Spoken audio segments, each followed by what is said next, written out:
de Gavarnie et de Saint-Lary. Comme tous les mercredis, place à notre rendez-vous éducation. Étienne Paget, notre invité. Bonjour monsieur. Bonjour. Vous êtes le coordinateur du programme québécois Alternative Suspension, un programme de soutien scolaire basé à Montréal. En quoi consiste-t-il? En quoi est-il particulier? En fait, c'est vraiment l'idée d'agir en prévention. Il y a beaucoup d'organisations, notamment au niveau de Montréal, qui travaillent avec des jeunes qui ont déjà décroché du système scolaire, qui sont déjà en rupture.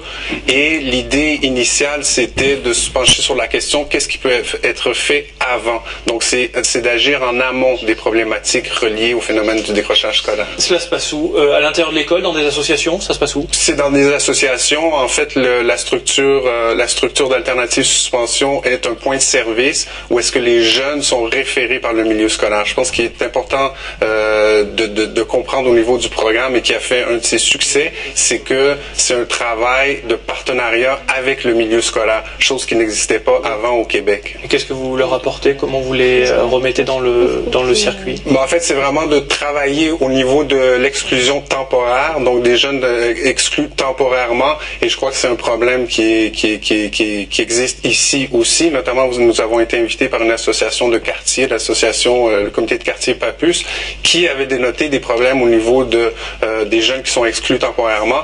Et l'idée, c'est vraiment de référer les jeunes dans des locaux et de les mettre en lien avec des intervenants qui pourront par la suite effectuer un travail de référence vers des organismes spécialisés. Hier soir, vous avez donné une conférence ici à Toulouse. Vous avez vu que le soutien scolaire en France n'est pas tout à fait pareil.